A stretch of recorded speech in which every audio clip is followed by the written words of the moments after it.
WhatsApp beautiful people, আশা করি সবাই ভালো আছেন, সুস্থ আছেন অ্যান্ড হাইওয়ে স্টোরি দেখছেন এবং হাইওয়ে স্টোরির সাথেই আছেন। এখন এই মুহূর্তে আছি চিটাগাঙে, আর চিটাগাং থেকে যাচ্ছি ঢাকার উদ্দেশ্যে। না তো যেতে যেতে চিন্তা করলাম যে যারা একটু নুব রাইডার তাদের জন্য বেশ কিছু কি বলে সাজেশন দেওয়া দরকার হাইওয়েতে কীভাবে রাইড করতে হয় এবং পাহাড়ে, কারণ আমাদের সাথে একজন নুব রাইডার ছিল, তাকে ঢাকা পাঠিয়ে দেওয়া হয়েছে। সে যাই হোক, এটা সবার উদ্দেশ্যেই ভিডিওটা। দেখেন, হাইওয়েতে বা পাহাড়ে যে কোনো জায়গায় রাইড করেন না কেন, এই যে অপোজিট সাইড থেকে গাড়িটা আসতেছে, না অপোজিট না সরি, এখানে লাইনটা ডিভাইডেড হয়েছে। যাই হোক, আমি দেখাচ্ছি এরকম কোনো সময় রাইড করা উচিত না। এই যে বরাবর যে আমি আছি এই বাইকটার পিছনে বা যে কোনো গাড়ির পিছনে কোনো সময় বরাবর থাকা উচিত না, কারণ এই গাড়িটা যদি ইনকেস ইমার্জেন্সি ব্রেক করে, তার সামনে যেন কোনো কিছু আসে, দেখা গেছে তার সামনের জন ব্রেক করে ফেললো, সেও ইমার্জেন্সি ব্রেক করতে হলো, তখন কী হবে আপনি না বুঝে হয়তো বা তাকে মেরে দিতে পারেন। সো হাইওয়েতে বা পাহাড়ে সিস্টেম একটাই, দেখা গেছে সে চালাইতেছে একটু বামে, আপনি তার থেকে একটু ডানে চালান, একদম বরাবর না চালিয়ে।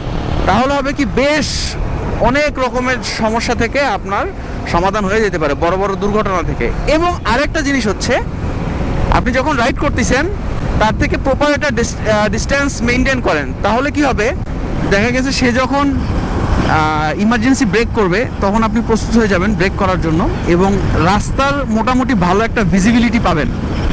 সেক্ষেত্রে এই জিনিসটা মেনটেন করা খুবই জরুরি।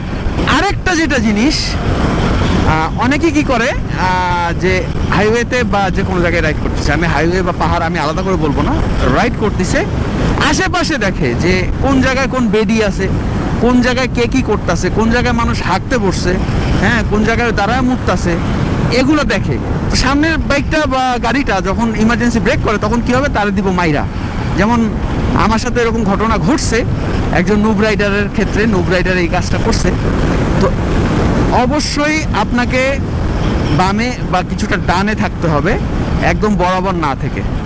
এটা হচ্ছে গিয়ে হাইওয়েতে রাইড করার জন্য ছোট্ট একটা টিপস দিয়ে গেলাম। তো আজকে এই শর্ট ভিডিও এইটুকুই, আর দোয়া করবেন। খুব বড় একটা রাস্তায় ছিনতাইকারীর বিভিন্ন রকম ঝামেলা আছে, বর্তমান দেশের পরিস্থিতি খুবই খারাপ, আইন পরিস্থিতি খুবই খারাপ।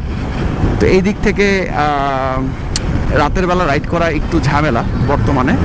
যারা হাইওয়েতে ট্যুর করেন বাইক নিয়ে বা গাড়িতেও তো ট্যুর হয়ে যাচ্ছে, বেশ কিছু ঘটনা ইদানিং চলে এসছে আমাদের সামনে। বাস আটকে রেখে নারীদের ধর্ষণ করা হচ্ছে, ছিনতাই ডাকাতি করা হচ্ছে, অনেক অমানবিক ঘটনা দেখা যাচ্ছে। পিকনিকের বাস পর্যন্ত ডাকাতি হচ্ছে, বাইকারদেরকে রড দিয়ে বা বাঁশ দিয়ে মেরে ফালায় দিয়ে মোটামুটি অজ্ঞান অবস্থা হয়ে যায়, তখন ডাকাতি করে। তো এই সব সমস্যা থেকে আল্লাহ খুব দ্রুত আমাদেরকে একটি নিস্তার দিক, আল্লাহ আমাদেরকে সঠিক পথ দেখাক এবং এইসব ফকিন্নির বাচ্চাদেরকে একটা ইনকামের সোর্স খুঁজে দিক। তো এই পর্যন্তই, এইটুকুই বলতে চাই। সবাই ভালো থাকবেন, সুস্থ থাকবেন, and keep watching and keep supporting the history. Bye bye.